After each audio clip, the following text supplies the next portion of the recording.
Hello everyone. So in this session we will discuss about how division is going to be carried out. So in the previous sessions we have discussed the arithmetic operations for addition, subtraction, multiplication, and for sign number multiplication we have also discussed both algorithm. Now we will just see how division is going to be carried out. So manual division for decimal number system, I hope everyone will be familiar. Now we will start how it can be done for a binary number. Okay. So before getting into this division, we will just understand the concept of the notations followed for the operands used. So to divide the number, we have this concept of dividend. Okay, so the dividend is the biggest number which we are going to have. Usually, the dividend will be a 2n bit number, okay, and we will have the divisor. So the divisor will be represented here, and this is also an n bit number. So when you divide a 2n bit number with an n bit number, the quotient you will be getting, so that the quotient will be an n bit number, and the remainder you will be getting, that will also be an n bit number. So these are going to be represented in an equation like this. So the inside component is going to be called as the dividend, okay, and this q is nothing but the quotient. So the quotient is going to be represented with the letter q, and this dividend is nothing but the d, okay. And now v is going to be the divisor. So v is going to represent the divisor, okay, and then of course the remainder is going to be represented with the letter r. So this is an n bit number, this is a 2 n bit number, this is an n bit number. So we have discussed the notations. So we have dividend inside, which is 2n bit, divided by the divisor, which is also an n bit. We will be getting two results. One is the quotient, another one is the remainder. The quotient and the remainder will be an n bit number, and it is going to be represented by the letter q and r. Okay. So the equation, always we have to satisfy the equation. So whatever is the quotient you have got, that multiplied with the divisor. So this and this if you multiply, and then if you add with the remainder, that will be equivalent to the dividend. So this is the basic equation that has to satisfy for division process. And when it comes to signed numbers, okay, you can substitute, and then you can accordingly you can find the values. Okay, we will deal with the signed operands later. To start with, we discuss about how this division is going to happen for a normal number. So this is manual division. We will just work it out how actually the number is going to be divided. So we'll just copy the number which is given here. It is nothing but 1001, then 0011. So this number has to be divided by the divisor is 1011. So you just find the decimal equivalent, and then you just take it, you can cross check the values. So 1011, it is nothing but 13. So you have the number 13, okay. And what is the decimal equivalent of this number? So we have to check the decimal equivalent of that number. So which is nothing but 10010011. This is 2 per 0 is 1, 2 per 1 is 2, 2 per 3, 2 per 4, 2 per 5, 2 per 0, 2 per 1, 2 per 2, 2 per 3, 2 per 4, it is going to be 16, 2 per 5, 2 per 6, 2 per 7, so 128. So 128 plus 16 plus 2 plus 1, so 2 plus 1 is 3, 16 plus 3 is 19. So 128 plus 19.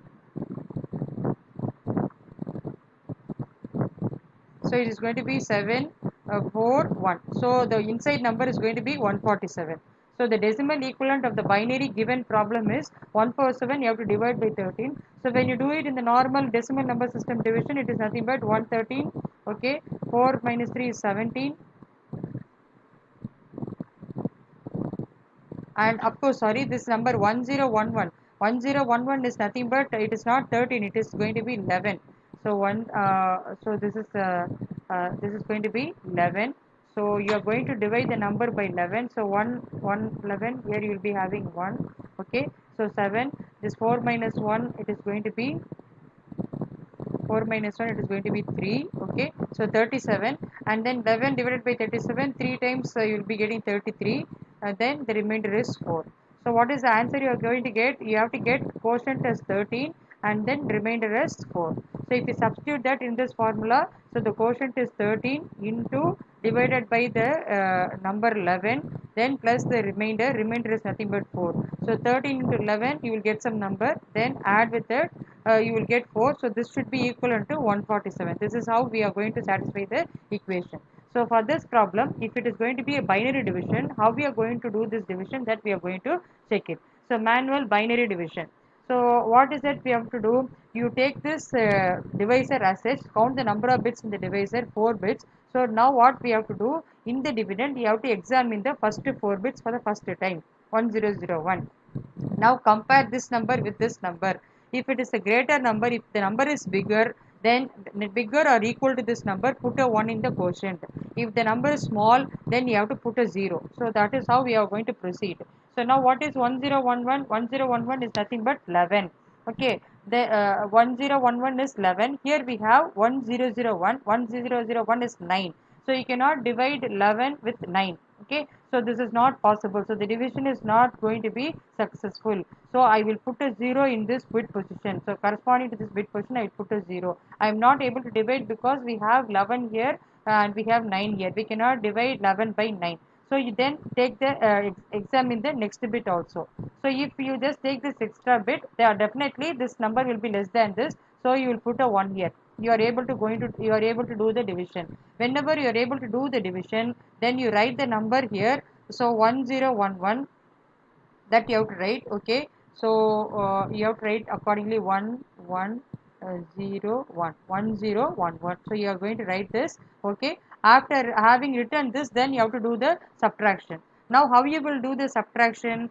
Okay, so you have to subtract. So maybe for this number alone I will put it separately, 1001 from 10010. From that we have to subtract 1011. So the normal subtraction process, so you cannot subtract 1 from 0. So what you will be doing, you will be taking a borrow from the previous digit. So whenever you are getting a borrow from the previous digit, it is a binary number system. So you will get the value 2 here, and because it has lended 1 to the next digit, the value will become 0 here. Okay, now from 2, if you subtract 1, you will get 1. Okay, here you have 0. Again from 0 you cannot subtract 1. So you have to take a borrow. Here we can't get borrow. Here we can't get borrow. Here we have to get borrow only from this put position. So when you get a borrow here, it will get the value 2 here. From this 2 you will be giving 1. Okay, so here it will be 1, and here it will be getting 2, and again you have to lend a 1 here, so this will also be 1, and here you will be getting 2. Okay, so 2 minus 1, it is going to be 1, and then here 1 minus 0, it is going to be 1, and 1 minus 1 is 0. So you will be getting the number as 111. Are you all following me? So the subtraction, you have to do the subtraction. So when you are trying to do the subtraction, try to subtract 1 from 0. You can't do it, take a borrow. So it will be 2 minus 1, it is going to be 1.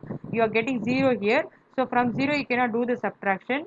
So as I told, you have to get borrow from the previous digits. So get a borrow, first you will get 2 here, but still you have to lend 1 to the next digit, so the value will become 1.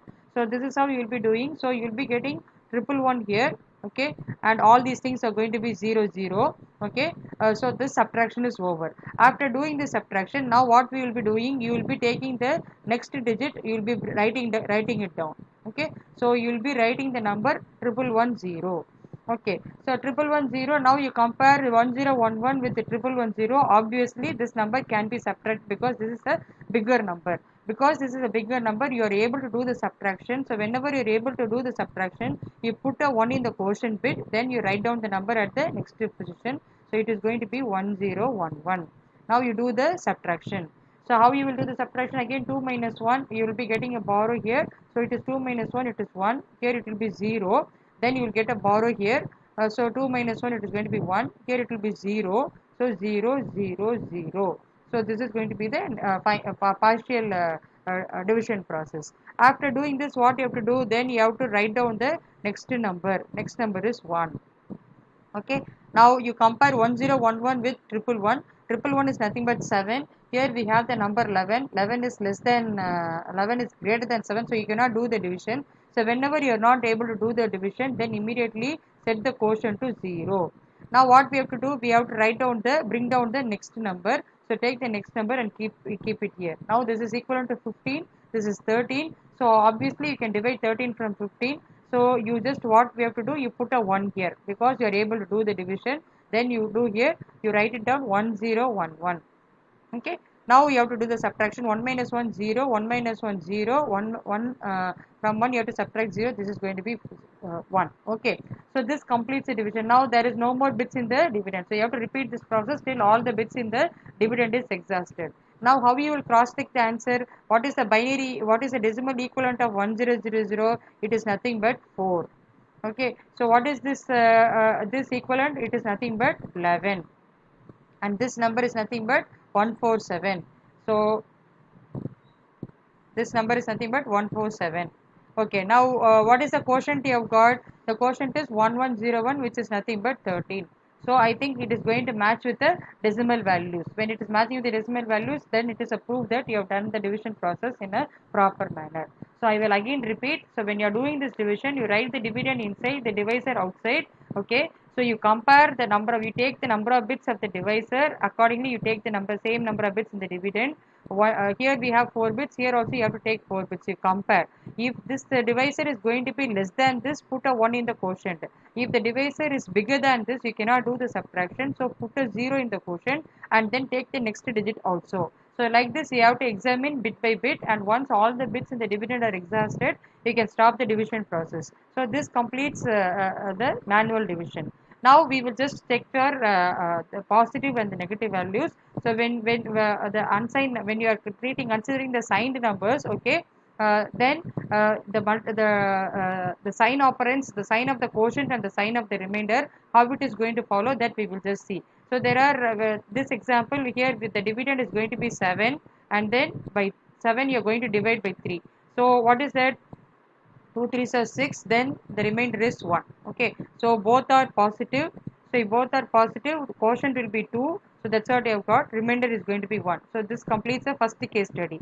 Okay, now the second case is dividend is going to be, dividend is going to be 7 and divisor is going to be minus 3.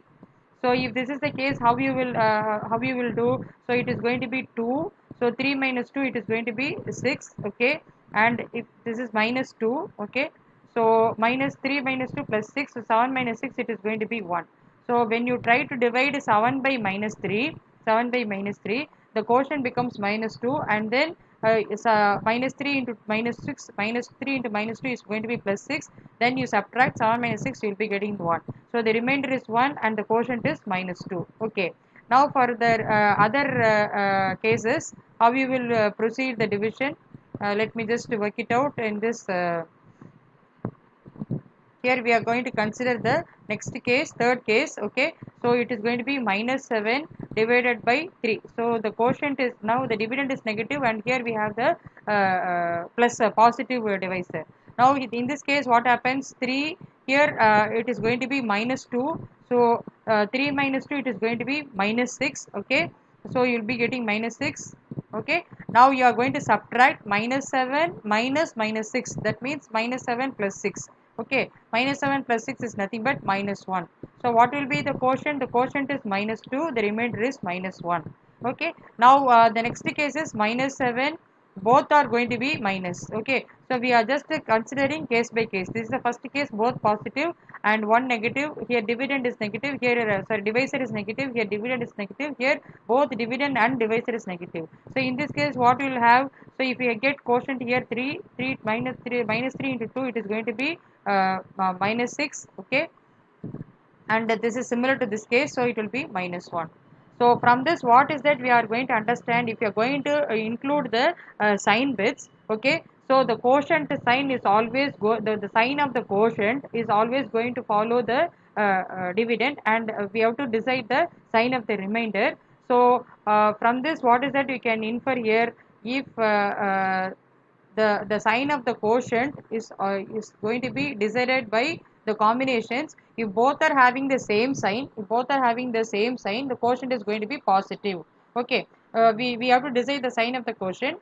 Compare the sign of the dividend and the divisor. If they are having the same sign, it is positive. Here also same sign, it is positive. The quotient is positive. Okay, if the signs are different, then the quotient will be negative. So now how we are going to decide the sign of the quotient? Compare the signs of the dividend and the divisor. If they are same, then the quotient is positive. If they have different signs, then the quotient is negative. Okay, so this completes the decision of sign for the quotient. Now what about the sign of the remainder? The sign of the remainder is always going to follow the sign of the dividend. Okay, if the sign of the dividend is minus, it will be minus. If the sign of the dividend is minus, it will be minus. If the sign of the dividend is plus, the remainder is also plus. Here also plus. So the remainder sign is going to follow the dividend sign, whereas the quotient sign, you're comparing the sign of the two operands. If they are same, it will be positive. If they are different, it will be negative.